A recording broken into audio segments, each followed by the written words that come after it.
ત્યારે વિદ્યાર્થીઓની સામે તો માનાર્થે મહેન્દ્રભાઈ અને તમે જે વાત કરી ત્યાંથી જ મારા સંશોધન માટે જે વિચારણા બહુ શરૂઆતથી ચાલુ હતી અને એ રીતે હું રસ્તો મારો શોધતી ગઈ અને કામ કરતી ગઈ.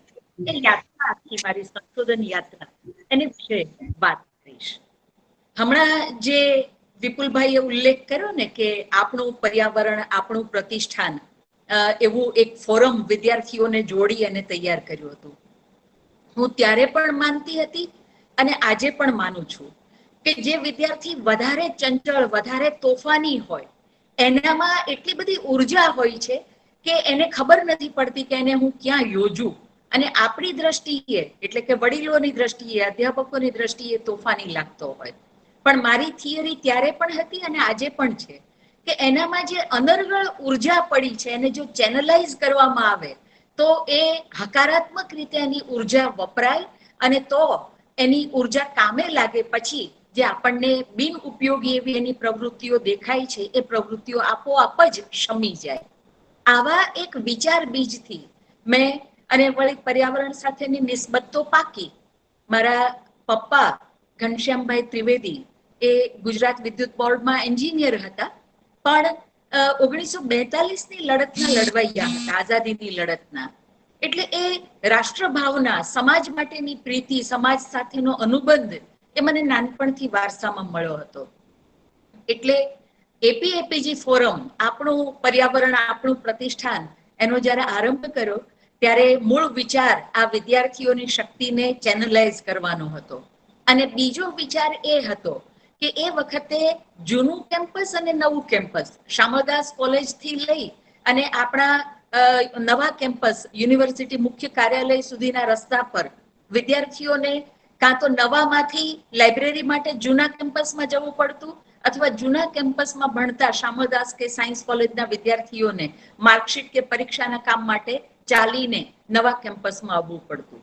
એ આખો બંને કેમ્પસ વચ્ચેનો પાછળનો જે કાચો રસ્તો એ વખતે ધૂળિયો રસ્તો હતો અને ઉનાળામાં ભયંકર તાપ પડતો હોય, વચ્ચે એક પણ ઝાડ ન હોય.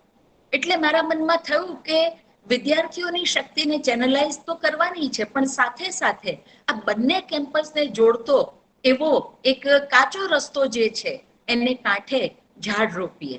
અને મેં એ પ્રસ્તાવ, ત્યારે વિદ્યુત જોશી વાઇસ ચાન્સેલર હતા, કારણ કે ઓફિશિયલ કામ કરવું હોય તો મંજૂરી લેવી પડે. એટલે મંજૂરી લેવા હું ગઈ તો મને કે ખર્ચો, મેં કીધું યુનિવર્સિટી એક રૂપિયાનો પણ ખર્ચો નથી કરવાનો. સામાન્ય જે પાણી પાવા માટે ટ્યુબ જોઈએ કે કોદાળી પાવડા જોઈએ એ હું કોઈ બીજાની સ્પોન્સરશિપથી મેળવી લઈશ. યુનિવર્સિટીએ ખાલી સંમતિ આપવાની છે. એમ પ્રારંભ કર્યો હતો.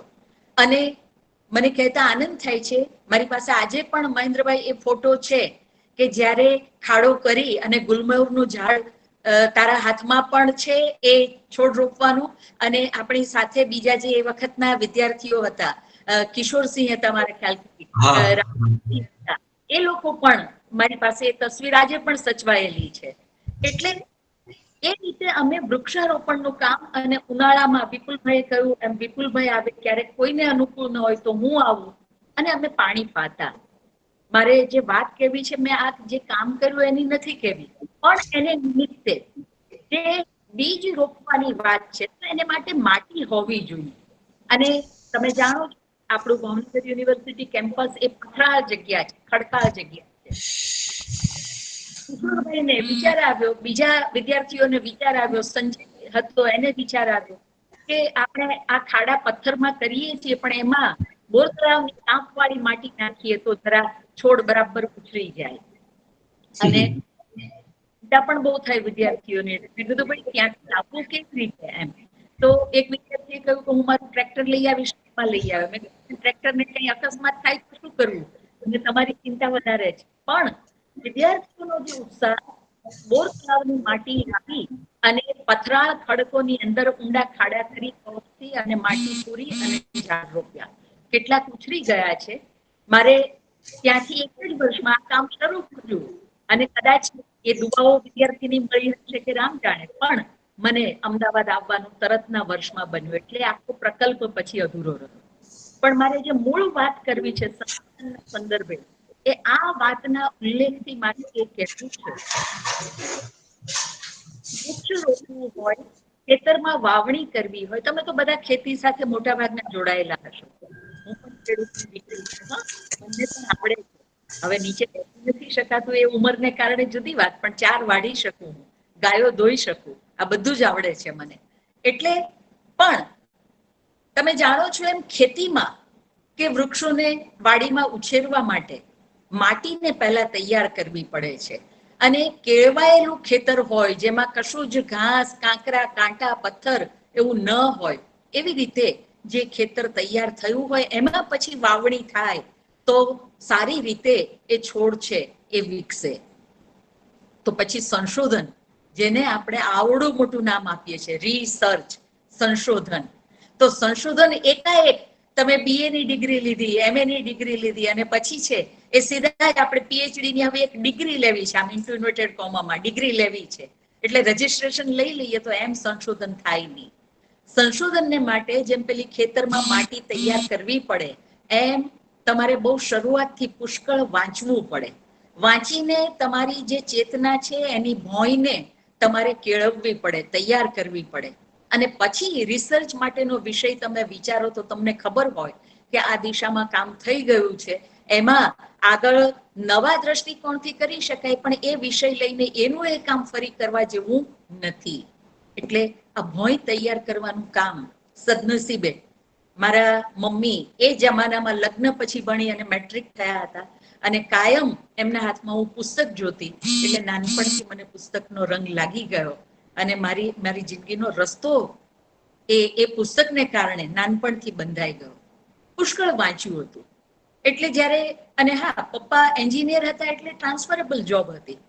પ્રાથમિક શાળાના વર્ષો છે, એકાદ વર્ષ મોસાળ ભાવનગરમાં ભણી હોઉં, તો બીજા 5-6 વર્ષ છે દક્ષિણ ગુજરાતમાં બિલીમોરા, ભરૂચ, નવસારી એમ ભણી હોઉં. અને વળી 8, 9 અને 10 ધોરણ, સોરી 8મું ધોરણ ભાવનગર, અને પછી 9, 10 અને 11 ત્યારે મેટ્રિક હતું. એ પાલીતાણાની કન્યા શાળા, ત્યારે તો રાજમહેલનું, જૂનો જે રાજમહેલ હતો રાણીવાસ, ત્યાં આગળ એ શાળા બેસતી, ત્યાં એ ભણવાનું થયું. એટલે ટૂંકમાં મારો અભ્યાસ છે કોલેજ ભાવનગરથી કરી, BA અને MA, વચ્ચેના 1-2 વર્ષ એક્સટર્નલ પણ કર્યું. પણ સદનસીબે MA પૂરું થયું, વર્તેજથી અપડાઉન કરી અને ભાવનગર કોલેજમાં ભણવા જતી હતી. MA મારું પૂરું થયું અને એ જ વખતે હજુ પરિણામ આવું થતું હતું, ત્યાં પપ્પાને રાજકોટની બદલીનો ઓર્ડર આવ્યો અને એ ટ્રાન્સફરને લીધે રાજકોટ જવાનું થયું, અને રાજકોટ જઈને તરત PhD નું કામ હું શરૂ કરી શકી.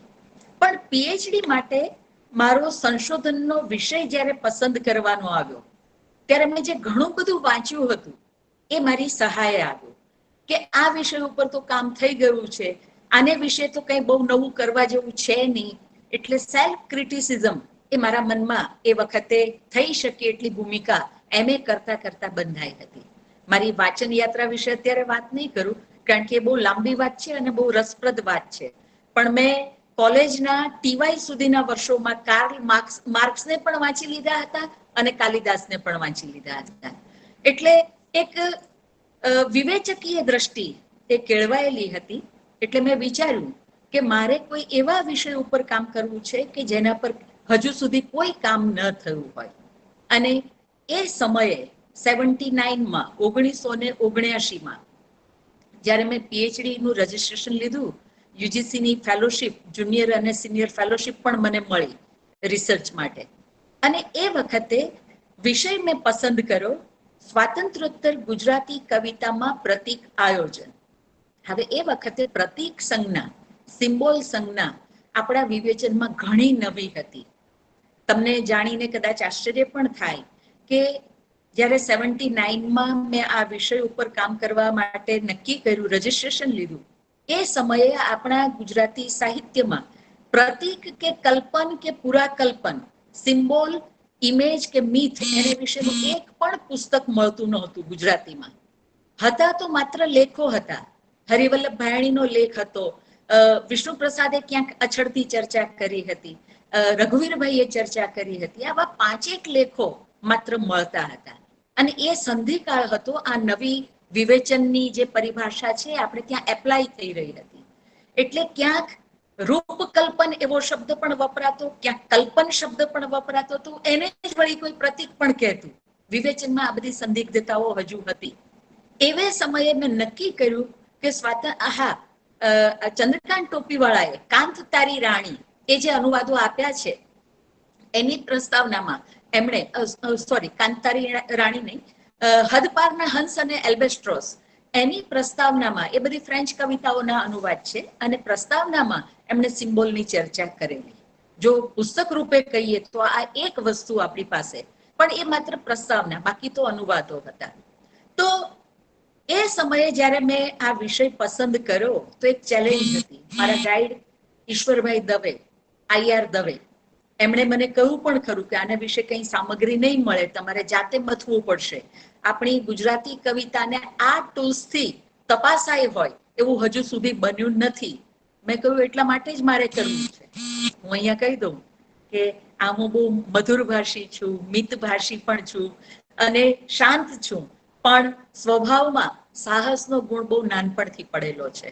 અને એને માટે હું પપ્પાની ટ્રાન્સફરેબલ જોબ જે હતી અને પપ્પાનું ડેરિંગ, એ બંને મને ફળ્યા છે. એટલે કોઈ પણ સાહસ કરવાનું હોય તો મનમાં એને માટે પૂરું એક બળ પણ હોય, હિંમત પણ હોય.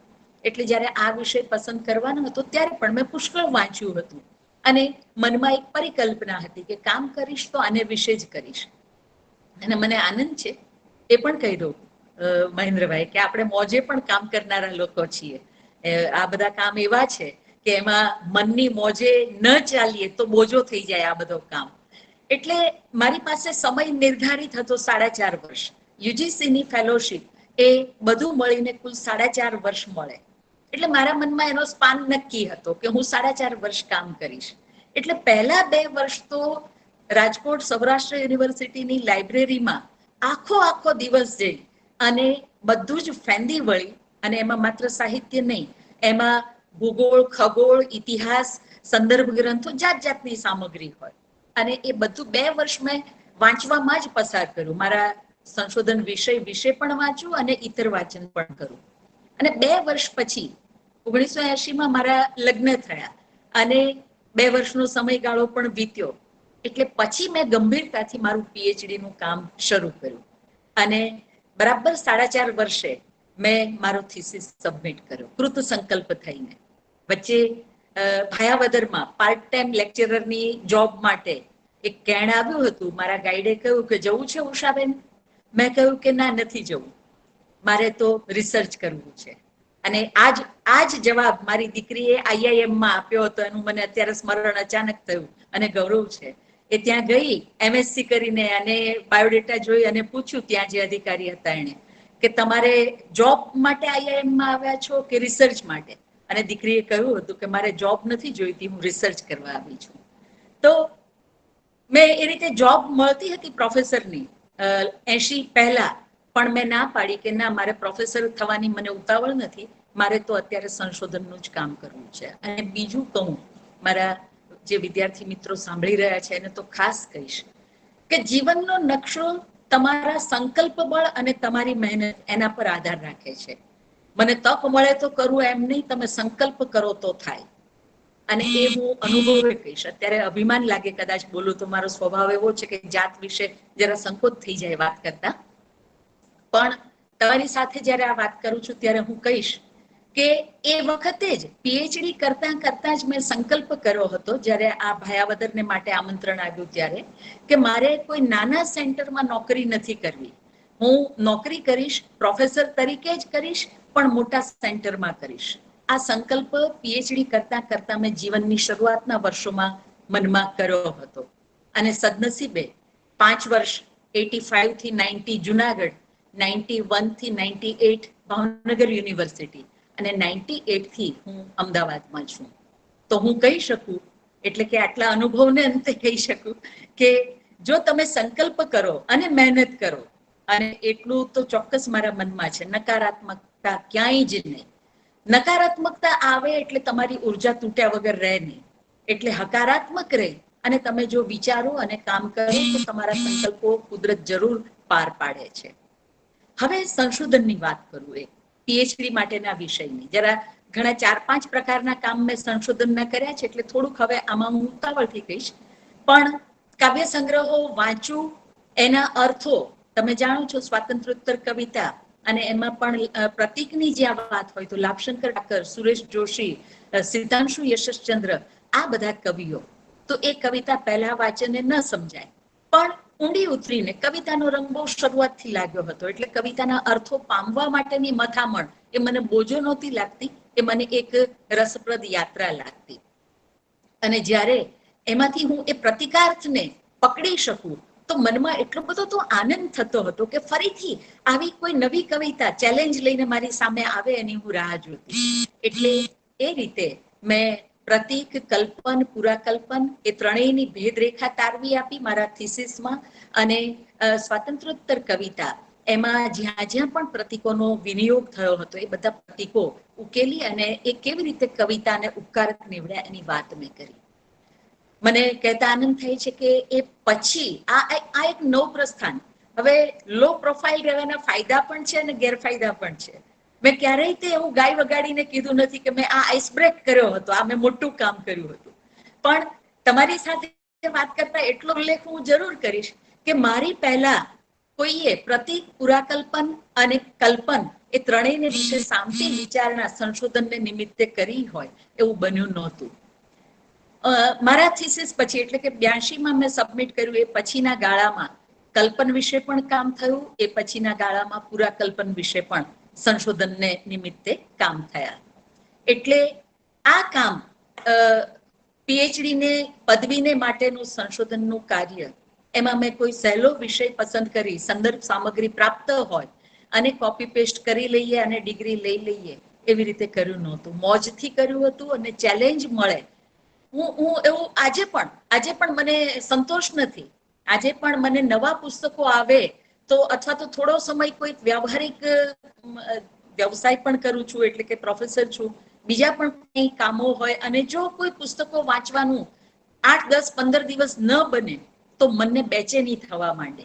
આવો આ રંગ છે અને એ એટલા માટે છે, મેં મારા પહેલા વિવેચન સંગ્રહમાં લખ્યું છે કે પુસ્તક વાંચતા હોઈએ અને એમાંથી કોઈ અર્થ પકડાય અને એ કવિતા, વાર્તા, નવલકથા કંઈ પણ વંચાય અને એમાંથી એનું સૌંદર્ય બિંદુ પકડાય, એનો અર્થ છે આપણા મનમાં સ્ફોટ કરે અને જે આનંદ થાય એ આનંદ છે, એ જ મને વારંવાર નવું નવું વાંચવા માટે પ્રેરે છે. હજુ પૂર્ણ વિરામ આવ્યું નથી અને એ પૂર્ણ વિરામ નથી આવ્યું એટલે જ જીવવું ગમે છે એમ પણ કહીશ.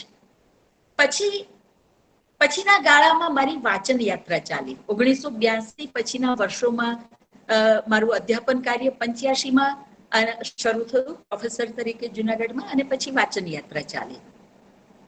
પહેલા જે વાંચ્યું હતું એ માત્ર સર્જનાત્મક સાહિત્ય અને પીએચડી દરમિયાન વાંચ્યું હતું તો પશ્ચિમી સાહિત્યના અનુવાદ અને વિવેચનના મળ્યા તે તમામ ગ્રંથો એ સમયે વાંચ્યા હતા. પણ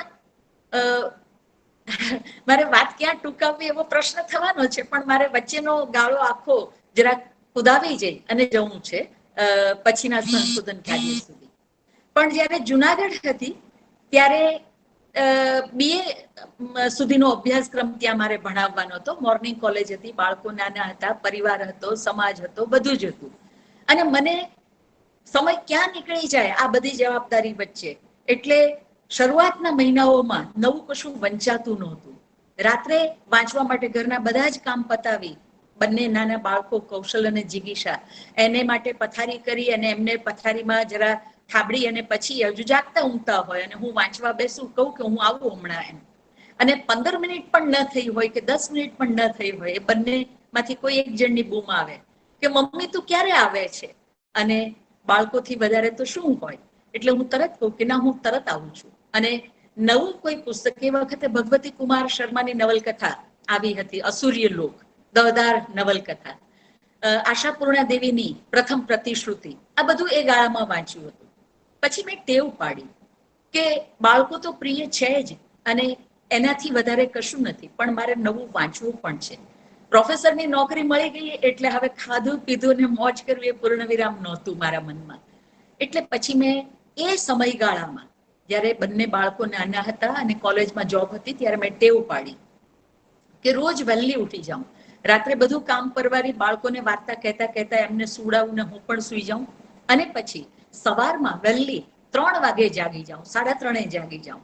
શરૂઆતના ગાળામાં પછી દિવસ દરમિયાન ઊંઘ આવે એવું પણ થતું, દિવસે સુવાનો અવકાશ નહોતો, કારણ કે ધોરાજી કોલેજમાં MA ના ક્લાસ લેવા જતી 3 દિવસ અને 3 દિવસ કેશોદ કોલેજમાં MA ના ક્લાસ લેવા જતી.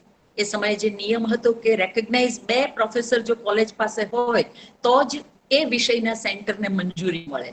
એટલે MI પટેલ સાહેબ ધોરાજીથી અને નાથાલાલ ગોહિલ કેશોદથી એ બંને થોડા જ સમયના અંતરે મને આમંત્રણ આપ્યું, થોડી વિનંતી કરી કે તમે આવો તો અમારું સેન્ટર શરૂ થાય. એટલે મેં હા પાડી. એટલે પછી અપડાઉન પણ કરવાનું બપોરે અને ભણાવવાનું અને સાંજ થતા ઘેર આવવાનું. પણ જે પેલી એટલે બપોરે સુવાનો અવકાશ ભલે નહોતો, પણ હું વહેલી જાગી જાઉં 3-3:30 અને એ ટેવ જે પડી, હું એમ કહીશ કે આજ સુધી એ ટેવને કારણે હું ઘણા બધા કામ કરી શકી છું. આજે પણ કાયમ હું વહેલી ઉઠી જાઉં છું અને પુષ્કળ વાંચું છું, લખું છું. આ 5 વર્ષ પૂરા થયા, ભાવનગર આવી. એ વર્ષોમાં પણ વાચન યોગ ચાલતો હતો, લખવાનું ચાલતું હતું, બીજી પ્રવૃત્તિઓ ચાલતી હતી. અને એ વાચન કરતા કરતા કરતા એક વાત મનમાં સ્પષ્ટ થતી જતી હતી. હા, વચ્ચે એક વાત કહી દઉં કે નાટકના હું દરેક વેકેશનમાં એવો સંકલ્પ કરતી કે આ વેકેશનમાં મારે આ વિષય ઉપર જેટલું મળે એટલું બધું વાંચી નાખવું છે. તો એક વેકેશનમાં મેં નાટકના સ્વરૂપ વિશેના જેટલા પુસ્તકો અને અનુદિત નાટકો જેટલા પણ ભાવનગર યુનિવર્સિટીની લાઇબ્રેરીમાં હોય બધા જ વાંચી લેવા એવું નક્કી કર્યું. એ બધું વાંચ્યું, હાંસિયામાં ક્યાંક પેન્સિલથી નોટ કરી હોય, અને મહેન્દ્રભાઈના હાથમાં એક વખત એ પુસ્તક આવ્યું લાઇબ્રેરીમાંથી, ત્યારે એમણે એ કહ્યું હતું, બાકી આજે પણ યાદ છે કે બેન આ તો ચખણીનું પુસ્તક છે. એટલે એવી ચખણી એવું પણ એ ગાળામાં થતું. અને એ સમયગાળામાં મનમાં એક વાત સ્પષ્ટ થતી ગઈ કે આપણે ત્યાં જે ઇતિહાસો, સાહિત્યના ઇતિહાસો લખાયા છે એમાં સ્ત્રી સર્જકોને પ્રમાણમાં ઓછો એને વિશેનું આલેખન થયું. મીરા હોય તો એને વિશેનું આલેખન હોય, ગંગા સતી હોય તો હોય, બીજા કેટલાક કવિયત્રી તોરલ, લોયણ વગેરે, પણ ખાલી એટલા જ નથી. તમે ઇતિહાસના ગ્રંથ જોશો તો એને વિશેના જે સમયગાળાની વાત હોય ત્યાં છેલ્લા પેરેગ્રાફમાં હોય કે આ ઉપરાંત આ સમયગાળામાં આ કવિયત્રીઓએ પણ કામ કર્યું છે અથવા પ્રદાન કર્યું છે. એટલે હું 1998માં જ્યારે અમદાવાદ આવી ત્યારે મનમાં નક્કી થયું કે મધ્યકાલીન ગુજરાતી કવિયત્રીઓ અને અર્વાચીન ગુજરાતી કવિયત્રીઓ એને વિશે સંશોધનમૂલક સંપાદન કરવું છે. આ બંને પુસ્તક હું તમને દેખાડું છું. રાધાકૃષ્ણ વિના બીજું બોલમાં એ મધ્યકાલીન કવિયત્રીના કાવ્યો, અને બીજું છે શૂન્યતામાં પૂરેલા દરિયાનો તરખાટ, એ અર્વાચીન કવિયત્રીના કાવ્યો. એટલે મીરાથી લઈને 2007 સુધીની ગુજરાતી કવિયત્રીઓની કવિતા, એ કવિતા છે એને સંશોધી, એટલે કે એને વિશે ખોજ ચલાવી અને પછી આ સંપાદન કર્યા. તમને થશે કે ભલે ઇતિહાસ ગ્રંથોમાં એને સમય નહોતો અપાયો અથવા એને વિશે ઓછું લખાયું હતું, પણ ગીતાબેન પરીખ એમણે PhD ના શોધ કાર્યને નિમિત્તે આ કવિયત્રીઓ વિશે વિસ્તારથી લખ્યું છે. પણ મુશ્કેલી એ હતી કે આવા નામોલ્લેખ મળે કવિયત્રીના, પણ એની કવિતા છે એ હાથવગી થાય નહીં. એટલે કેટલા બધા કવિયત્રીઓની કવિતા છે એ વાંચવા જ ન મળે મારા જેવા જિજ્ઞાસુને. એમાંથી વિચાર આવ્યો કે મધ્યકાલીન કવિયત્રીઓ માત્ર 5-7 નામોલ્લેખ થાય છે એટલા જ નથી, લગભગ 48-50 ની આસપાસ એની સંખ્યા થવા જતી હતી. અને સદનસીબે અમદાવાદમાં ગુજરાત વિદ્યાપીઠનું કોપીરાઇટ ગ્રંથાલય એણે મને ખૂબ મદદ કરી. ભોજે વિદ્યાભવનનું ગ્રંથાલય. અને આ તો ધૂળ ખાવાની વાત હતી, મધ્યકાલીન સાહિત્યનું સંશોધન કરવું એટલે ધૂળ ખાવાની વાત હતી. પણ એમાં જ્યારે મને હું શોધતી હોઉં એ કવિયત્રીની કવિતા મળી આવે ત્યારે અઢળક આનંદ થતો. હવે એમાં જો સંશોધનની યાત્રાની વાત છે ત્યારે કહું કે કેવા કેવા પડકારો આવે અથવા કેવા મુકામ આવે. જેસલ તોરલ બહુ લોકપ્રિય, એની કવિતાઓ ઠેક ઠેકાણે પુસ્તકોમાં મળી આવે. મેં તોરલની 5 કવિતા, 5 કે 7 જે કઈ સંપાદનમાં લીધી એ પસંદ કરી. એમાં એક કવિતાની એક પંક્તિ આ પ્રકારે, જેટલા પુસ્તકો મેં, અને ક્રોસ ચેકિંગ કર્યા વગર હું આગળ ન ચાલું. સંશોધનને માટે આ ક્રોસ ચેકિંગ ખૂબ જરૂરી છે. એટલે એક પુસ્તકમાં મળ્યું એટલે મેં ઉપાડી લીધું એમ નહીં. એના સંપાદક કોણ છે, એ કઈ સાલમાં છે, એનાથી આગળની સાલનું પુસ્તક મળે છે કે નહીં, વગેરે વગેરે. અને એમાં મેં જોયું કે જે કવિતાની એક પંક્તિમાં મને શંકા પડી હતી એ આ પ્રકારે હતી, જેસલ તોરલની કથા જે જાણીતી છે કે તારો તંબુરો સંભાળ રે જાડેજા રાણા, તારો તંબુરો એવો શબ્દો આવે. મને એમ થયું કે આ આવી ઊંચી કોટીની કવિયત્રી એ તારો તંબુરો એવો અભિધામાં તો કે જ નહીં એમ. તો આ તારો તંબુરો કેમ? એટલે મેં શોધ્યું બીજું સંપાદન, એમાં પણ એવા 6-7 સંપાદન ગ્રંથો મેં જોયા જે જૂની કવિતાના સંપાદનો હતા, એ બધામાં આ તારો તંબુરો આવે. જો હવે 5-7માં આ શબ્દ આવ્યો હોય તો મારે સ્વીકારી લેવો જોઈએ, પ્રમાણ મળ્યા કે ભાઈ 5-7 પુસ્તકોમાં તારો તંબુરો છે. પણ તોય મારું મન સંમત નહોતું થતું. સંશોધનને માટે આ બહુ મોટી વાત છે. મારું મન છે એ સ્વીકારતું નહોતું કે તોરલ જેવી કવિયત્રી તારો તંબુરો એવો અભિધામાં કહે જ નહીં. અને શોધતા શોધતા શોધતા વિદ્યાપીઠના જ ગ્રંથાલય કોપીરાઇટમાંથી એક બહુ જ જૂનું પુસ્તક હાથમાં આવ્યું. હવે જોજો એમાં જે પંક્તિ હતી તે, તાર રે તંબુરો જાડેજા રાણા. આ તારો તંબુરો અને તાર રે તંબુરો કેવડો મોટો ફેર પડી ગયો. સંગીતની અંદર સા સાધવો એવું કહે છે, અને અધ્યાત્મની અંદર પણ તાર મેળવવા, પરબ્રહ્મની સાથે સાધકે પોતાના તાર મેળવવાના છે, ચેતનાના તાર. તો જો મેં તારો તંબુરો એ પાઠ સ્વીકારી લીધો હોત, 4-5-7 પુસ્તકમાં મળ્યું ને મેં સ્વીકારી લીધું હોત, તો આ તાર રે તંબુરો એ ગૂઢ અર્થ સુધી, ગહન અર્થ સુધી હું પહોંચી શકી ન હોત. એટલે એ રીતે મેં મારી હસ્તપ્રત આખી તૈયાર કરી, ફાઇલ તૈયાર કરી પ્રેસમાં મોકલવા માટેની. પણ પછી મધ્યકાલીન કવિતા એટલે એના ઘણા બધા શબ્દો એવા હોય કે જેમાં શબ્દકોશનો અર્થ ન ચાલે, એના યૌગિક અર્થો પણ હોય. તો એને માટે મેં મકરંદ દવેને પત્ર લખ્યો. ત્યારે ટેલિફોન એટલે કે મોબાઈલનો જમાનો નહોતો હજુ આવ્યો, એટલે મેં મકરંદ દવેને પત્ર લખ્યો અને એમની એપોઇન્ટમેન્ટ માંગી. અને એ જ દિવસો 7મ-8મના 4 દિવસોની રજાનો મને મેળ પડતો હતો, એટલે મેં તારીખ માંગી. એમણે હા પાડી. અને એવો જ પત્ર મેં લખ્યો રાજેન્દ્રસિંહ રાયજાદાને, એ પણ તંત્ર વિદ્યા અને અધ્યાત્મ વિદ્યા એના ઊંડા અભ્યાસી. એમણે પણ મને હા પાડી.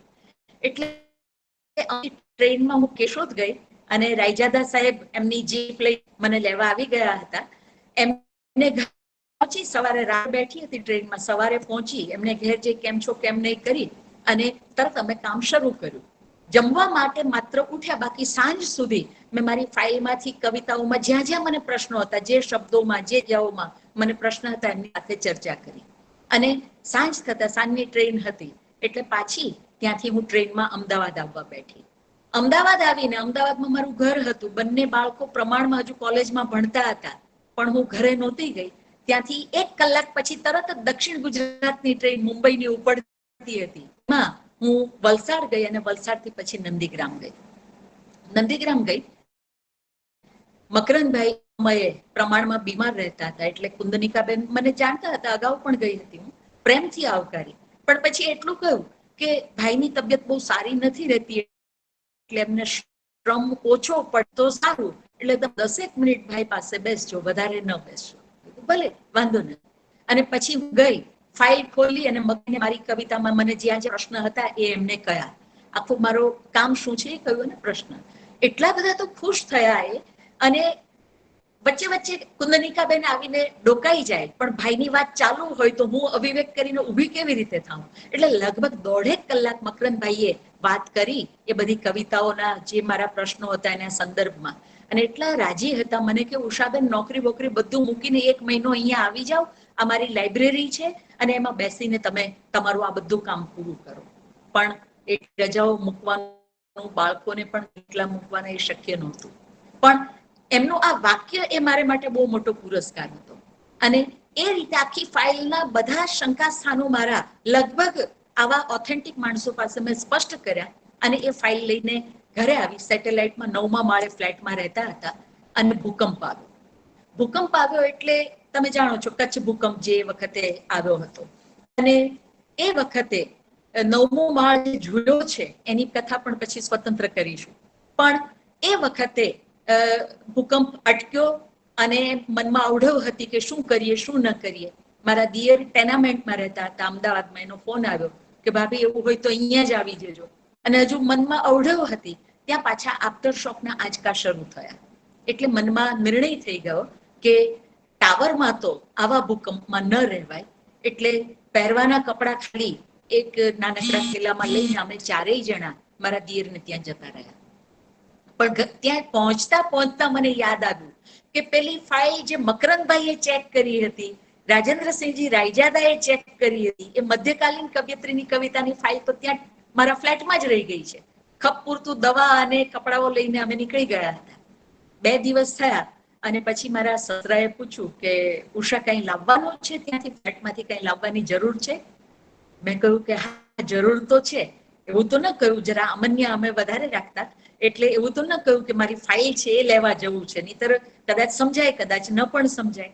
પણ મેં કહ્યું કે હા થોડી જરૂરની વસ્તુઓ લાવવાની છે. એટલે એ લેવા ગયા. જે ભેંકાર હતું, ટાઇલ્સ બધી દિવાલો પરથી ઉખડી ઉખડીને નીચે ઢગલો થયેલી, ભેંકાર, આખા બધા જ ટાવર ખાલી અને લિફ્ટ તો બંધ જ હતી. એ ચડી અને ઉપર ગયા અને સૌથી પહેલી મેં આ મધ્યકાલીન કવિયત્રીની કવિતાની ફાઇલ ઉપાડી અને મારી બેગમાં મૂકી દીધી. આ એક મધ્યકાલીન સંશોધનની વાત થઈ. એના સંદર્ભમાં આજે અર્વાચીન કવિયત્રીની કવિતાનું સંશોધન કર્યું. એમાં પણ મેં પુસ્તકો જે હોય, માનો કે કાવ્ય સંગ્રહ છે, તો એ તો સહેલી વાત છે કે કાવ્ય સંગ્રહમાંથી પસાર થઈ અને એમાંથી જે ઉત્તમ કવિતા હોય એ લઈએ.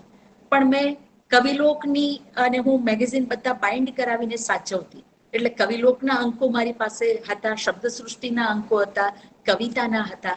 આ બધું જ વહેલી સવારે જાગું અને જોતી જાઉં. કોઈ કાવ્ય ગમ્યું હોય તો એમાં ફ્લેપ મૂકીને એક બાજુ મૂકું, તો નીચે હું બેઠી મારી આસપાસમાં અર્ધ ચંદ્રાકાર આખું પુસ્તકોની થપ્પીઓ થતી જાય.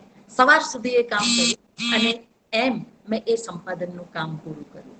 મને કહેતા આનંદ થાય છે. અને હા, એ પણ કહીશ, મધ્યકાલીન કવિયત્રીના સંપાદનમાં મને પાનાની મર્યાદા, ગુજરાત સાહિત્ય અકાદમીએ બંને પ્રકાશિત કર્યા છે, મને પાનાની મર્યાદા આપી હતી. એટલે એમાં હું બહુ વિસ્તારથી કશું કામ નથી કરી શકી. ખાલી કવિતાઓ અને પાછળ એના અર્થો, ટિપ્પણ એ રીતે આપ્યું છે અને પંક્તિ સૂચિ આપી છે. એટલે જે શાસ્ત્રીયતા હોય, આ રીતે પાછળ એના શબ્દાર્થો આપ્યા છે, ટિપ્પણ છે અને પંક્તિ સૂચિ. ઉલ્લેખ કરી લઉં કે આ મધ્યકાલીન કવિયત્રીની કવિતાના કામ નિમિત્તે હું અહીંયા અમદાવાદમાં કેકા શાસ્ત્રી સાહેબને પણ વારંવાર મળી હતી. એમની સાથે પણ પ્રશ્નો ચર્ચ્યા હતા. અને આ રીતે આ બંને પુસ્તક શાસ્ત્રીય રીતે તૈયાર કર્યા, જેની અંદર પંક્તિ સૂચિ પણ હોય, શબ્દાર્થ પણ હોય અને અર્વાચીન છે તો કવિયત્રી પરિચય પણ સંક્ષેપમાં એના કાવ્ય સંગ્રહોના નામ શાસ્ત્રીય રીતે કર્યું. મારે ખાસ એ કહેવું છે કે સંપાદન, કોઈને એમ થાય કે આ માત્ર સંપાદન જ છે ને, એવું નથી. તમે જોઈ શકશો કે આ કવિતા મેં ક્યાંથી લીધી છે. કવિતાની નીચે આ કવિતા મેં કયા મેગેઝિનમાંથી કે કયા પુસ્તકમાંથી લીધી છે એની નોંધ પણ શાસ્ત્રીય રીતે મૂકેલી છે. એટલે ગુજરાતી કવિયત્રીઓની કવિતાની એક એન્થોલોજી, મીરાથી લઈને 2007 સુધીની કવિતાની, એ ગુજરાતી ભાષાની પહેલી એન્થોલોજી આ રીતે હું તૈયાર કરી શકી. મારું કોઈ પણ કામ 5-7 વર્ષથી ઓછું નથી ચાલતું, જરા લાંબેપણે અને ચોકસાઈથી કામ કરવાની ટેવ છે. એટલે એ રીતે એ એક કામ પૂરું થયું. એ કામ કરતા કરતા જ વિચાર આવ્યો કે ગુજરાતી સર્જકો છે, અર્વાચીન ગુજરાતી સ્ત્રી સર્જકો, એમનું સાહિત્ય એક સાથે ક્યાંય ઉત્તમ રીતે સંપાદિત થયેલું મળતું નથી. એટલે નારી સપ્તક શ્રેણી એ કામ હાથમાં ધર્યું. ગુજરાતી લેખિકાઓની ઉત્તમ વાર્તાઓ, ગુજરાતી લેખિકાઓની આત્મકથાના અંશો, ગુજરાતી લેખિકાઓના નિબંધો અને એમને આમંત્રણ આપી અને એમાં સ્વરૂપ ધ્રુવ પણ હોય, અમેરિકાના પન્ના નાયક પ્રીતિ સેનગુપ્તા પણ હોય, વર્ષા અડાલજા, ઈલા અરબ મહેતા એ પણ હોય. સર્જન પ્રક્રિયા અને નારી ચેતના આ પુસ્તક છે, એનું કામ પણ કર્યું. આ સ્ત્રી સાહિત્યના આ બધા સંશોધન અને સંપાદનના કામો થયા. એ પછી આ કરતા કરતા જ એક બીજો વિચાર આવ્યો હતો. જેમ મેં આ કવિયત્રીઓની કવિતાના સંપાદન કર્યા, તો જે ઇતિહાસમાં જે વેક્યુમ છે, જે ખાલી જગ્યાઓ છે, એ ખાલી જગ્યાઓ ભરાય એવી રીતે કામ કરવાની મારી દ્રષ્ટિ હંમેશા રહી છે. એટલે એક કામ, આ જ કામ કરતા કરતા સાથે મેં કર્યું ને, એ પણ 4-5-6 વર્ષ ચાલ્યું. તે છે ગુજરાતી સાહિત્યનો જ્ઞાન સંવાદ. વિપુલભાઈ મહેન્દ્રભાઈએ વચ્ચેના વર્ષોમાં તો વારંવાર એ બધા પુસ્તકો ત્યાં આગળ મગાવ્યા હતા. હવે એની પદ્ધતિ જૂની થઈ છે, પણ મને કહેતા જરૂર આનંદ થશે કે ગુજરાતી સાહિત્યનો જ્ઞાન સંવાદ એ 1151 પ્રશ્નો ઓબ્જેક્ટિવ પરીક્ષા માટેના ગુજરાતી સાહિત્યના ગુજરાતી ભાષાનું આ પહેલું પુસ્તક છે. એ પુસ્તક આવ્યા પછી ફટાફટ બધા પુસ્તકો આવવા માંડ્યા હતા. દળદાર પુસ્તકો પણ આવ્યા, પણ પહેલું પુસ્તક જેને માટેની મથામણ 5-7 વર્ષ સુધી મેં કરી હતી એ હું આ રીતે આપી શકી. એમાં પણ એનો ઉલ્લેખ એ કોમ્પિટિટિવ એક્ઝામનું પુસ્તક છે અને મેં કર્યું એટલે ઉલ્લેખ કરું છું એવું નથી. એમાં પણ જે વિગતો છે એનું ક્રોસ ચેકિંગ, એટલે પ્રશ્ન મેં લખ્યો હોય પછી એના જવાબ વિકલ્પ, તો વિકલ્પમાં જે જવાબ મુકાયો હોય મેં ઓથેન્ટિક રીતે જે માહિતી મૂકી હોય, પણ એને ફાઇનલ કરતા પહેલા મેં માની લો કે ઝવેરચંદ મેઘાણી, તો ઝવેરચંદ મેઘાણી વિશે સાહિત્યના જેટલા ઇતિહાસ ગ્રંથોમાં લખાણ હોય એ ગ્રંથો લેવાના, ગુજરાતી સાહિત્ય પરિષદનો સાહિત્ય કોશ લેવાનો અને એમને વિશે લખાયેલા વિવેચન ગ્રંથો. 5-7 વિદ્યાર્થીઓને અથવા મારા પરિવારના જે કોઈ મને એ વખતે સમય આપી શકતા હોય એ બધાના હાથમાં એ પુસ્તકો મૂકું હું અને હું પ્રશ્ન અને એનો જવાબ બોલું અને એ જે પાના ઉપર એની વિગત હોય એ વિગત જુએ, ક્રોસ ચેકિંગ, કે એક જગ્યાએ જે વિગત આપી છે એ જ વિગત બધી જગ્યાએ છે કે ક્યાંય ફેર પડે છે. માનો કે ફેર પડે છે તો તરત જ એને હું નોંધી લઉં અને બીજે દિવસે ગ્રંથાલયમાં પાછા જઈ અને એનો ઉકેલ શોધવાનો. એટલું જ નહીં, લેખન રીતિમાં પણ માની લો કે કાવ્ય મંજરી એવું કોઈ શીર્ષક છે તો કાવ્ય અને મંજરી ભેગા લખાયેલા છે કે કાવ્ય પછી નાની ડેશ અને પછી મંજરી છે, તો એ લેખન રીતિ એની ચોકસાઈ પણ કરી. એટલે એ રીતે ભલે એ ઓબ્જેક્ટિવ માટેનું પુસ્તક હતું પણ એ પણ એક રીતે સંશોધન જ હતું. ક્રોસ ચેકિંગ અને ઓથેન્ટિસિટી એ બંનેથી એ કામ કર્યું. 2000ની સાલમાં હું કોઈ એક કામ એક સમયે કરું છું એવું નહીં, સમાંતરે બધા કામ મારા ચાલતા હોય. એટલે 2000ની સાલમાં જ્યારે નાનાલાલની 150મી જયંતિનું વર્ષ આવ્યું ત્યારે એમ થયું કે આવા મહાકવિને આપણે શું અંજલિ આપીએ, અને વિચાર આવ્યો કે નાનાલાલ ગ્રંથાવલી, એમનું સમગ્ર સાહિત્ય ગ્રંથાવલી રૂપે પ્રકાશિત થવું જોઈએ. મહેન્દ્રભાઈ એમાં મને કહેતા આનંદે થાય ને કહેતા દુઃખ પણ થાય કે એમના વારસદારો પાસેથી સંમતિ મેળવવામાં 6 મહિના હું મારું સ્કૂટર લઈને જાઉં, વિદ્યાપીઠની મારી 11 થી 6ની જોબ, 6 છૂટીને વારસદાર પાસે જાઉં, એમને આખી વાત સમજાવું, વિનંતી કરું. એ પ્રશ્નો ઉભા કરે કે અમારી સાથે ભૂતકાળમાં આમ થયું હતું, આમ હતું, તેમ હતું. એટલે હું કહું સારું, તો હું પાછી અઠવાડિયા પછી આવું છું. એમ 6 મહિના સુધી એ ધક્કા ખાધા પછી મને લેખિતમાં, કારણ કે આ કામ લેખિત મંજૂરી વગર તો કરાય નહીં, લેખિતમાં મંજૂરી મળી. પછીની વાત અત્યારે કહેવાની પ્રસ્તુત નથી, પણ એ જે કામ થયું નાનાલાલના ઉર્મી કાવ્યોનું સંપાદન, આ ગુણવંત વ્યાસે તો લેખિત રૂપે પણ કહ્યું છે કે અર્વાચીન ગુજરાતી કવિતાના સંશોધન ક્ષેત્રમાં આ એક બહુ મોટું કામ છે.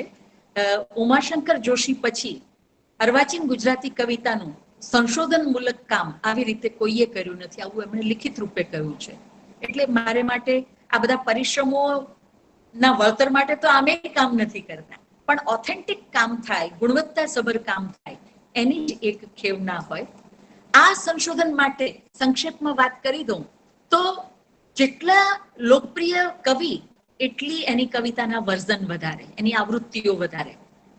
એટલે નાનાલાલના કાવ્યોના 10-11 આવૃત્તિ થઈ હોય એમના કાવ્ય સંગ્રહની, તો એ બધી જ આવૃત્તિઓ મેળવી, એક કવિતાઓને મેળવી કે એમણે પહેલી આવૃત્તિમાં જે પાઠ હતો એ જ પાઠ બીજી આવૃત્તિમાં છે, એ જ પાઠ ત્રીજીમાં છે, એ જ પાઠ ચોથીમાં છે. અને ઘણી બધી જગ્યાએ એવું થયું કે એમણે પહેલી 2 આવૃત્તિ કરતા ત્રીજી આવૃત્તિની અંદર ક્યાંક એક નવો શબ્દ ઉમેરી દીધો હોય અથવા તો એક શબ્દ કાઢી નાખ્યો હોય, તો આ બધું જ સંશોધન કરી પ્રસ્તાવનામાં એની નોંધ કરી અને પછી આ આખું સંપાદન, એટલે શાસ્ત્રીય રીતે પૂરું. આ પ્રકારે અર્વાચીન કવિતાનું સંશોધનમૂલક કામ હું મારું છે એટલે બોલતા જ કહી જાઉં છું, પણ ઉમાશંકર પછી આ પહેલું આવું કામ થયું છે. તો આ એક સંશોધન યાત્રા. અને એ પછી હું જરાક એક ક્ષણ માટે અટકી એટલા માટે કે હું અમેરિકા 3 વખત ગઈ, સંશોધનનું કામ લઈને પહેલી વખત ગઈ, બીજી વખત એમ જ મોજે જુઈ મેળો લઈને ગઈ. અને ત્યારે લોસ એન્જલસમાં ત્યાંના આપણા એક બહુ જ સાહિત્ય પ્રેમી અને અભ્યાસી એવી વ્યક્તિએ, એને પહેલા મળી નહોતી, પણ એમણે મારો એક કાર્યક્રમ ત્યાં રાખ્યો, મારો કાવ્યપાઠ વગેરે, અને મારો બાયોડેટા મગાવ્યો, એટલે મેં બાયોડેટા મોકલ્યો. પછી હું જ્યારે લોસ એન્જલસ ગઈ ત્યારે એમણે ચા પીતા પીતા, હું ગઈ અને સ્વાગતમાં ચા વગેરે વગેરે, અને ત્યારે એમણે કહ્યું કે ઉષાબેન, તમારો બાયોડેટા જોયો અને એમાં મેં માર્ક કર્યું કે તમે એક જ વિષય પકડીને એના પર જ ફરી ફરી કામ કરો છો, એવું નથી કરતા. દર 6-7 વર્ષે તમે કોઈ એક નવો વિષય શોધ્યો છે અને એના ઉપર તમે કામ કર્યું છે. તો આ પણ મારા માટે એક મોટો પુરસ્કાર હતો કે કોઈએ મારા કામને આ રીતે જોયું. અહીંયા જરા અટકી જાઉં અને એવું કહું કે આ મહેન્દ્રભાઈ છે કે જેણે આ મારી સંશોધન યાત્રા વિશે તમારી સાથે વાત કરવાનો મને એક મોકો આપ્યો, એક નિમિત્ત આપ્યો, તો આ વાત થાય છે. બાકી આને વિશે મેં ક્યાંય લખ્યું પણ નથી કે આને વિશે, હા, છૂટક રિવ્યુ થયા છે, પણ આખી સંશોધન યાત્રા એવી રીતે ક્યારેય તે વાત કરવાનું કે ક્યાંય લખવાનું બન્યું નથી. એટલે અમેરિકા જતી વખતે એક નવો પ્રકલ્પ, મેં હમણાં જે ઉલ્લેખ કર્યો ને કે એક ક્ષેત્રમાં 8-10 વર્ષ હું કામ કરું, પછી એક બીજા ક્ષેત્રને માટે મારું મન ક્યારનું એ તલપાપડ હોય કે હજુ આ પણ કરવા જેવું છે, હજુ આ પણ કરવા જેવું છે. તો એ હજુ આ પણ કરવા જેવું છે એમાંનું એક જે કામ હતું તે ડાયસ્પોરા ગુજરાતી સાહિત્યકારો, એમનો માતૃભાષા સાથેનો અનુબંધ. અહીંયા આમ એનો કોઈ અભિમાન નથી, પણ ઉલ્લેખ કરી લઉં કે જે માતૃભાષા અભિયાન આપણે ત્યાં શરૂ થયું ગુજરાતમાં, અને નરસિંહથી નર્મદની એક આખી યાત્રા ગુણવંતભાઈએ જે યોજી હતી, અને ઠેક ઠેકાણે ગામે ગામથી યાત્રામાં લોકો જોડાય એવું આખું જે વિશાળ આયોજન હતું, એનું વિચાર બીજ આપનાર હું છું. આ હું છું એમ કહેતા વળી સંકોચ થાય, પણ હવે છું તો છું. 2010માં દિવાળી પછીના દિવસોમાં ગુણવંતભાઈ સાથે વાત થઈ, અને એ વખતે ત્યાં તમિલનાડુમાં કે દક્ષિણમાં એક કિસ્સો એવો બન્યો હતો કે સ્કૂલની અંદર, કોન્વેન્ટ સ્કૂલમાં રિસેસના સમયમાં એની માતૃભાષા તમિલમાં કોઈ બાળકે બીજાની સાથે વાત કરી અને એના શિક્ષક જોઈ ગયા, એટલે એને સજા કરી. તો કેવી સજા કરી હતી કે એને ઉનાળાની, આમે દક્ષિણમાં તો તડકો વધારે, બપોરે એને ગ્રાઉન્ડમાં ઉભો રાખી એના સ્લેટમાં લખ્યું કે હું હવેથી આવી ભૂલ નહીં કરું, અને એ એને ગળામાં પહેરી અને તડકામાં ઉભા રહેવાનું હતું, તો પગના અંગૂઠા પકડીને. એટલે આને માટે બહુ દુઃખ વ્યક્ત કર્યું ગુણવંતભાઈએ કે આ તો કેવી વાત કહેવાય ઉષાબેન, આ તો બરાબર નથી થતું, આવી આત્યંતિકતા ચાલે નહીં. અને ત્યારે મેં કહ્યું કે ગુણવંતભાઈ, આપણે ત્યાં પણ અંગ્રેજીનો વિરોધ નથી, પણ માતૃભાષાને ભોગે ન હોય. હું હંમેશા કહું છું કે માં અને માસી બે વાલા હોય, માસી ક્યારેક વધારે વાલી એવું એ લાગે, પણ માને ભોગે તો માસી ના હોય ને. એટલે માતૃભાષાને ભોગે પરભાષા એને આપણે સ્વીકારવાની ન હોય. એટલે મેં ગુણવંતભાઈને કહ્યું કે તમારી જેવા જે લોકોના હૃદયમાં સ્થાન ધરાવે છે, એ જો નેતૃત્વ લે, જે રીતે તમે પંચશીલી યાત્રા કાઢી હતી, એવી રીતે આવી કોઈક યાત્રા કરો તો લોકો સુધી બહુ બળવાન રીતે મેસેજ પહોંચે. અને તરત જ એમને રસ પડ્યો કે હા ઉષાબેન, વાત તો સાચી કરી તમે. હું તમને હમણાં જ કલાકમાં ફોન કરું છું, મારા 5 સાથી મિત્રો એની સાથે વાત કરીને કહું છું. અને અડધી જ કલાકમાં એમનો ફોન આવ્યો કે એમના જે પંચશીલ યાત્રાના પરમ સખા એવા 5 મિત્રો એમની સાથે વાત કરી, અને એમણે તરત જ વિચાર વજૂદ વાળો છે ને આપણે કરી, અને પછી તો પ્લાનિંગ ફટાફટ પછી ચાલ્યું.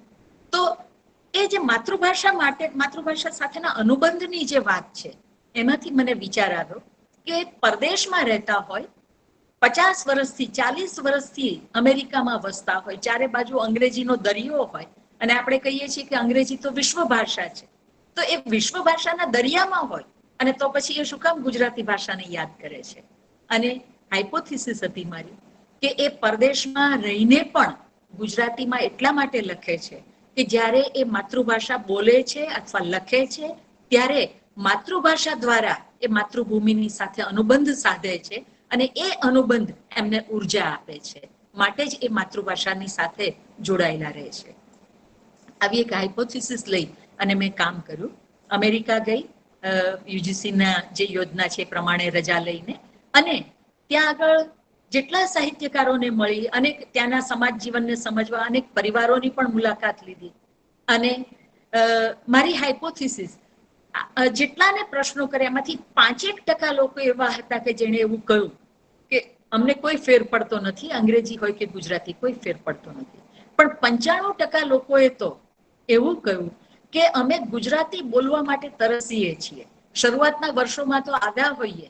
એક કિસ્સો તો એટલો સરસ કહ્યો કે શરૂઆતના વર્ષોમાં ત્યાં ગયા હતા, અને એ ભાઈ લેખક, અને મોલમાં રજાને દિવસે ખરીદી માટે જાય છે, અને ત્યાં દૂરથી એ જુએ છે કે મોલમાંથી બહાર નીકળીને જઈ રહેલું એક ગુજરાતી કપલ છે, અને તરત જ દોડતા જઈને બેનને ખભે હાથ મૂકે છે, અને કે છે, એટલે પેલો હાથ ખભે મુકાયો એટલે પાછળ ફરીને જોયું, અને અચકાઈ ગયા કે અજાણ્યું કોણ મને આ રીતે બોલાવે છે.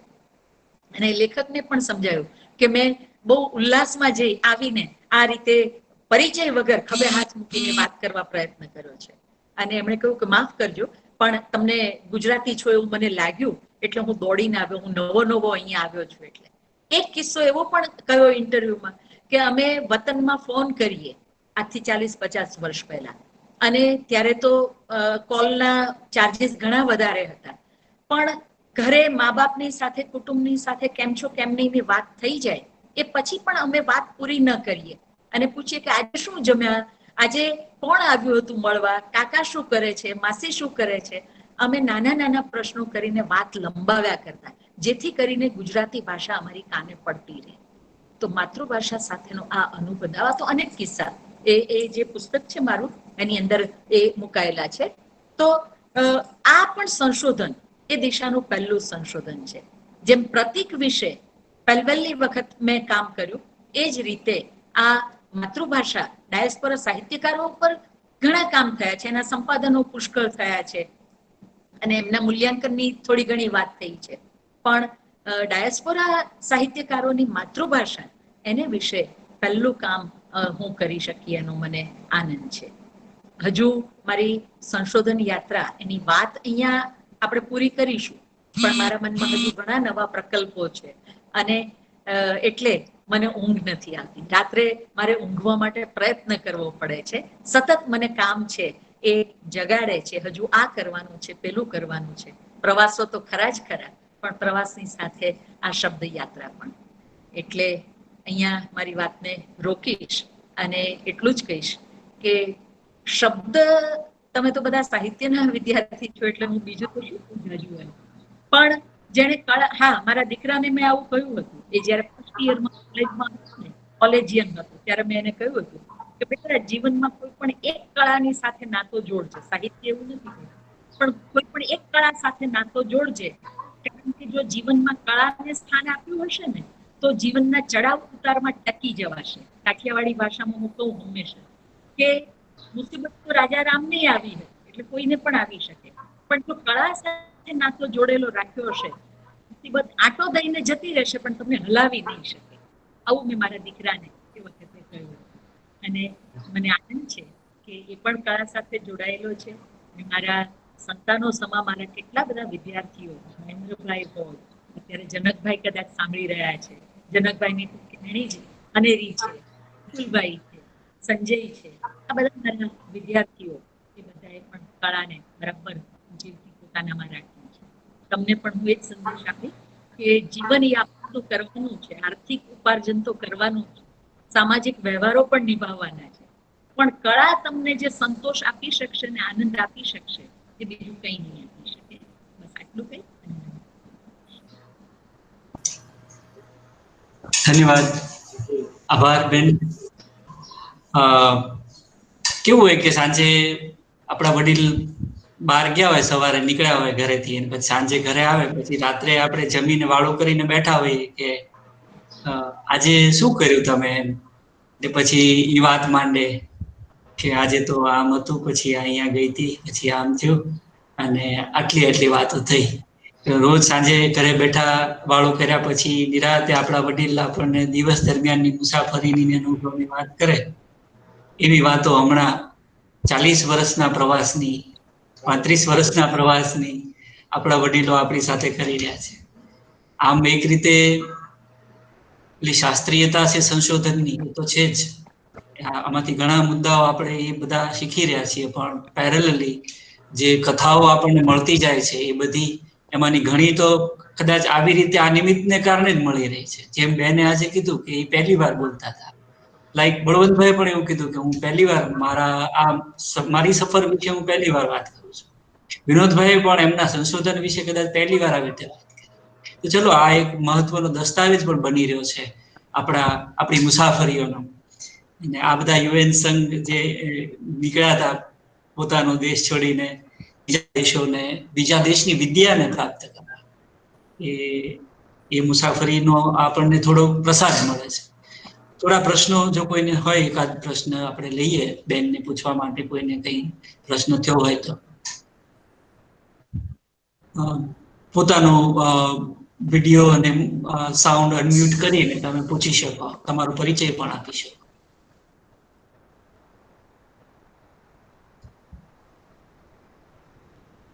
છે કોઈને કઈ પ્રશ્ન?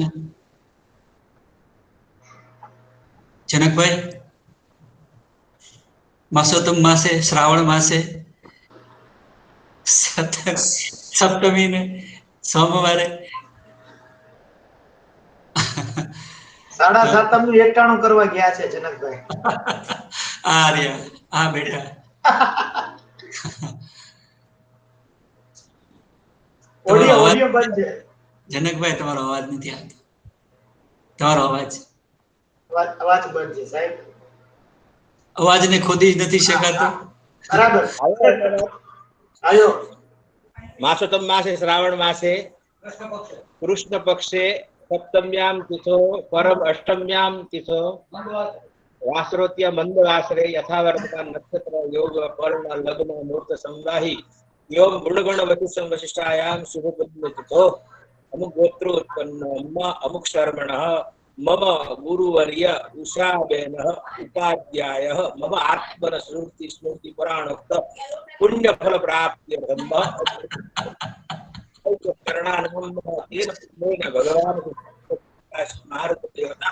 ભગવાન ધન્યવાદ.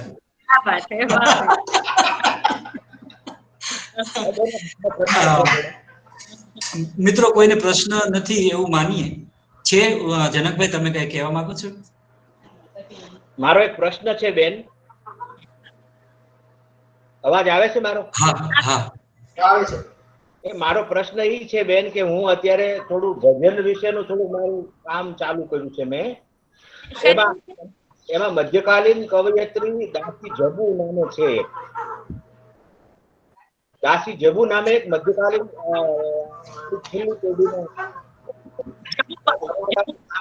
શિષ્યા છે અને કામ સાથે સંકળાયેલા છે. એમની 28 બરાબર. તો એ 28 જે રાધા કૃષ્ણ દાસી જબુની રચના છે. હા, મારું એટલું કહેવાનું કે એના જીવન સમય એટલે કે નોંધ મળે છે, નિર્વાણની નોંધ મળે છે, પણ એના જન્મ અંગેની વિગતો મળતી નથી.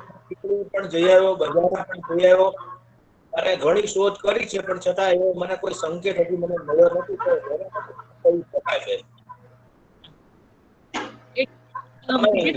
સાહિત્યના સંશોધન માટેનો આ એક બહુ મોટો પ્રશ્ન હોય છે કે એમાં તૂટક કડીઓ મળે છે. આપણને સંપૂર્ણ વિગતો, સિલસિલાબંધ વિગતો એમાં મળતી નથી.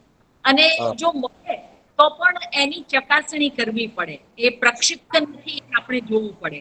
એટલે માનો કે એના કાવ્યોમાંથી ક્યાંય નિર્દેશ હોય તો બરાબર છે, પણ કોઈ એમાં શંકાને સ્થાન રહે કે પ્રક્ષિપ્ત છે કે નહીં. પણ જે પ્રાપ્ય સામગ્રી હોય એનું ક્રોસ ચેકિંગ કર્યા વગર આગળ ન વધવું, એટલું સૂચન હું જરૂર કરી શકું. અને હા, અને એને માટે હું દાખલા તરીકે કહું તમને કે મીરાના કાવ્યનું સંશોધન સંપાદન સૌથી ઉત્તમ રીતે જો કોઈએ કર્યું હોય તો ભૂપેન્દ્રભાઈ અને અંજુયાબેને ઉત્તમ રીતે એમણે એ શાસ્ત્રીય રીતે કામ કર્યું. મને એમ થયું કે જો મીરાની હસ્તપ્રત ક્યાંયથી મને જોવા મળી શકે તો સારું. એટલે મુંબઈમાં આપણું ભારતીય વિદ્યાભવન એના ગ્રંથાલયમાં હું ગઈ હતી અને તપાસ કરી તો ત્યાં હસ્તપ્રત હતી. હસ્તપ્રત આમ કોઈને જોવા નથી દેતા, પણ મેં અહીંયાથી પત્ર વિધિવત લીધો હતો કે હું પ્રોફેસર છું એ રીતે, અને ત્યાં આગળ સ્થાનિક મુંબઈના જે કોઈ હતા એમના દ્વારા પણ ફોન કરાવ્યો હતો.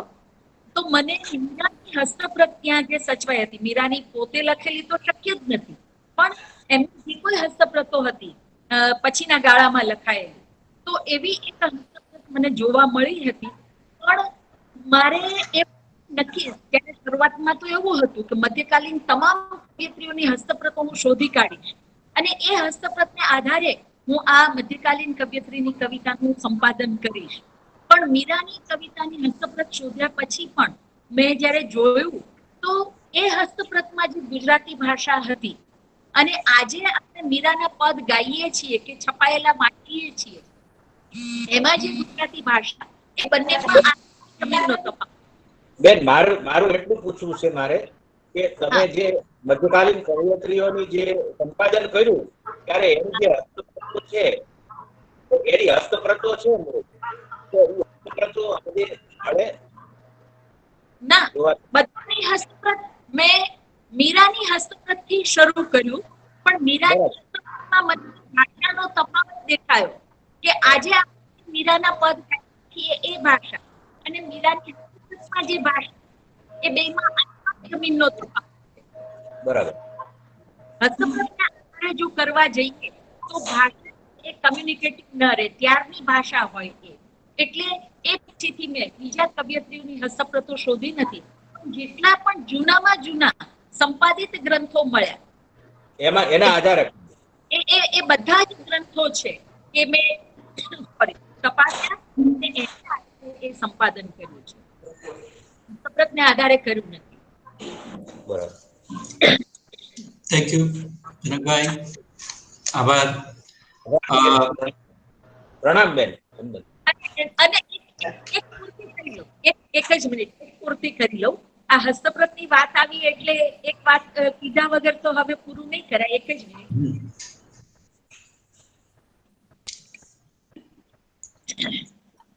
1986-87 હરિવલ્લભ સાહેબે રાજકોટમાં હસ્તપ્રત વિદ્યાના 15 દિવસનો એક વર્ગ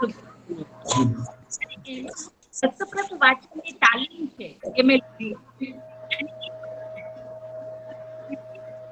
વર્ષમાં અમદાવાદની એલડી ઇન્ડોલોજીમાં મેં કવિ લાભોદયની 3 હસ્તપ્રતોને આધારે મેં એનું સંપાદિત એવું કામ કર્યું હતું. એટલે હસ્તપ્રત વાચન અને હસ્તપ્રતોમાંથી જે શુદ્ધ પાઠ એ કેવી રીતે તારવવો એ આખી પ્રક્રિયામાંથી હું પસાર કરી હતી. અને કનુભાઈ શેઠ એલડી ઇન્ડોલોજીમાં એટલે એ કામ કર્યું. પણ મધ્યકાલીન કવિયત્રીનું કામ મેં કર્યું ત્યારે મને એ હાથ પડે પણ અનુભવ લાગ્યો કે એ પ્રકારે સંશોધિત કરી અને જો કામ કરવાનું થાય તો એ સહેલું નથી. ખાસ કરીને જે ઓછા જાણીતા છે એની હસ્તપ્રતો મેળવવી તો દુર્લભ છે. પણ મેં એટલો આગ્રહ જરૂર રાખ્યો હતો કે જે જૂનામાં સંપાદન બધા જ સંપાદનો શોધી અને એટલે ફાર્બસ સભા, ભારતીય વિદ્યાભવન, ભુજ વિદ્યાભવન અને અમારું કોપીરાઇટ એ બધું.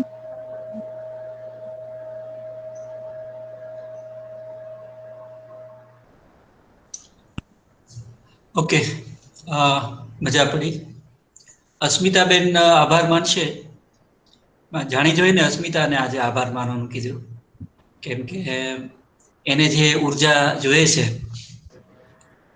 એ ઉર્જાનો એક સ્ત્રોત ઉષાબેન છે. એટલે એ જે પ્રકારના વાતાવરણમાં આ અભ્યાસનું કામ કરી રહી છે એમાં એને તમારા જેવા એક પ્રેરણા સ્ત્રોત મળે તો અસ્મિતાને વિનંતી કરું કે એ આભાર માને.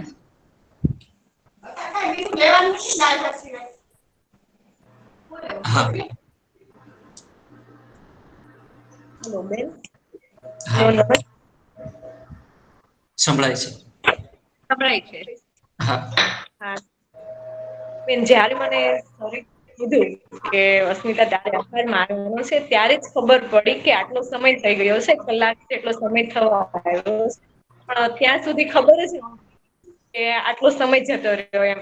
જ્યાં જ્યાં તમે જ્યારે વાત કરતા હતા ને ત્યારે હું બધી તમારી વાતોને અત્યારે જે તમે જે ભૂતકાળમાં જે લાઈફ જીવ્યા છો ને એવી લાઈફ અત્યારે એટલે હું બધી મારી વાતોને સરખાવતી.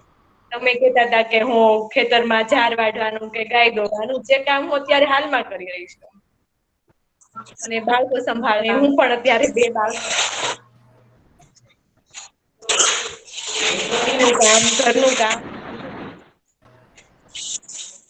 સાથે આ પણ શરૂ છે કીધું કે જે તમે લગનથી કામ કરો છો કે તમે 3:30 ઉઠો છો, 3 વાગે ઉઠો છો, એની જેમ હું અત્યારે 4 વાગે ઉઠું છું ને કામ મારું થોડું કરું છું. પણ હજી બેન તમારી જેટલું કામ નથી થઈ શકતું મારાથી.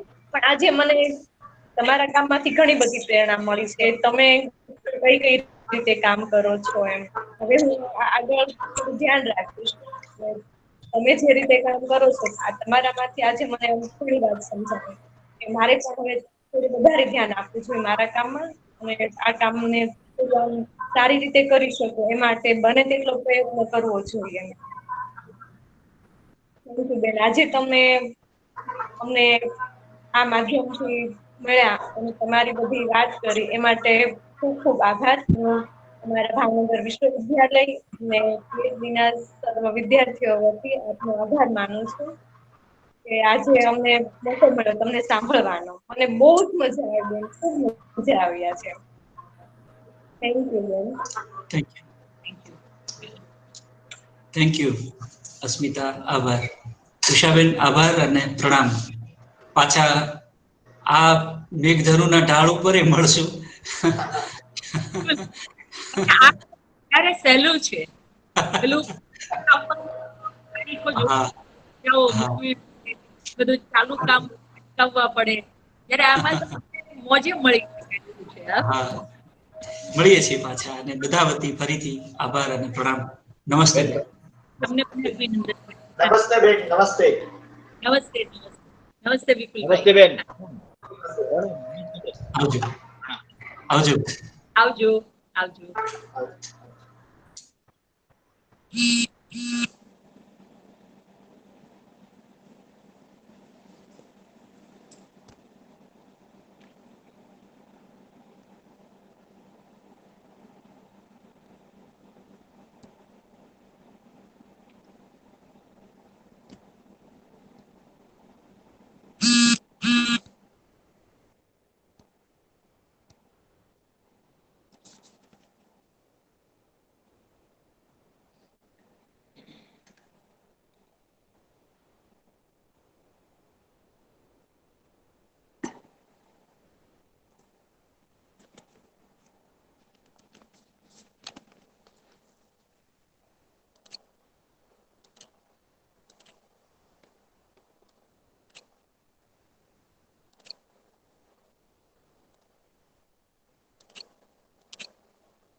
નવદીપભાઈ,